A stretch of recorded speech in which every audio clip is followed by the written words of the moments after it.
Je suis le chant du silence qui parle à vos cœurs et la vérité dans ma bouche a une étrange couleur.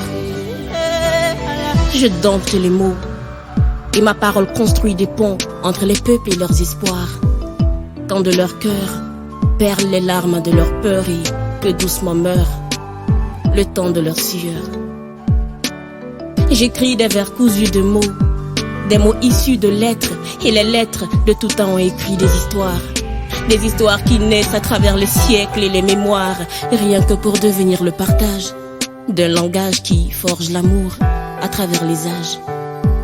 Je suis le chant du silence qui parle à vos cœurs et la vérité dans ma bouche a une étrange couleur. Quelque part dans le monde, le noir peint des rêves aux couleurs du désespoir. Quelque part dans le monde, le noir dessine des ombres, laisse échapper quelques larmes dans la pénombre. Mais au-delà des incertitudes, nées de la noirceur de nos propres âmes, le noir n'est pas juste une couleur. C'est l'éclat qui demeure quand disparaît la peur.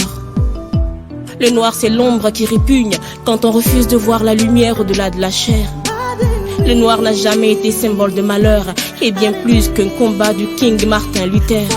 Le noir est une valeur. Quand au commencement l'énergie créatrice se mouvait au-dessus des eaux, il est dit que la lumière n'existait pas. Au commencement, tout était noir. Quand au jour 1 de la Genèse, la lumière fut séparée des ténèbres, il y eut un matin, jour, il y eut un soir, la nuit noire. Quand on s'éveille au monde et s'émerveille, on recherche le savoir, et chez nous les hommes, tout commence à l'école avec un tableau noir.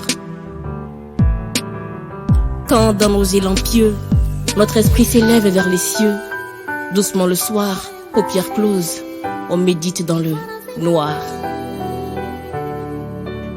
Quand il s'est agi de faire des Amériques le tremplin du monde, les bras valides furent sévrés du berceau, ses esclaves étaient noirs.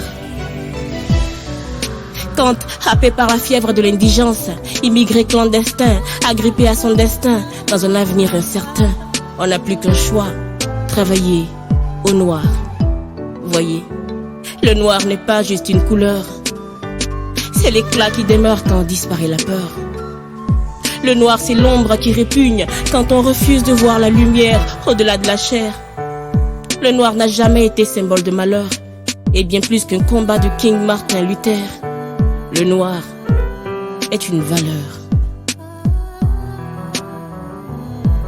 Quand le diable en a assez qu'on malmène sa queue, il tire la langue et, dans la plupart des cas, les faibles commencent à broyer du noir. Quand dans cet élan désespéré qui caractérise les grandes catastrophes, on recherche les causes d'un crash un peu trop moche, on a juste recours à la boîte noire. Quand dans un pays pauvre, il y a plus de coupures de courant que d'habitants au kilomètre carré, il n'est pas surprenant que les gens finissent par avoir des idées noires. Quand Salif Keïta naquit dans l'or du Djoliba, sa peau avait l'aspect du lait, mais son sang vibrait d'un beau noir. Quand la CPI a été créée, c'était un hommage à la bêtise politicienne, clin d'œil spécial aux dirigeants noirs. Alors quand se fera un éveil réel des consciences, il sera plus que temps pour les peuples noirs de se tenir par la main, non plus pour se peindre mutuellement une destinée noire, mais plutôt œuvrer de concert pour revaloriser l'Afrique noire. Je vous en prie, que mes propos ne vous fassent surtout pas voir tout au noir. J'exprime juste que le noir, c'est la fin qui annonce un meilleur commencement. Le noir est une victoire, c'est ma victoire. Le noir n'est pas juste une couleur, c'est l'éclat qui demeure quand disparaît la peur. Le noir, c'est l'ombre qui répugne quand on refuse de voir la lumière au-delà de la chair. Le noir n'a jamais été symbole de malheur, et bien plus qu'un combat de King Martin Luther. Le noir est une valeur.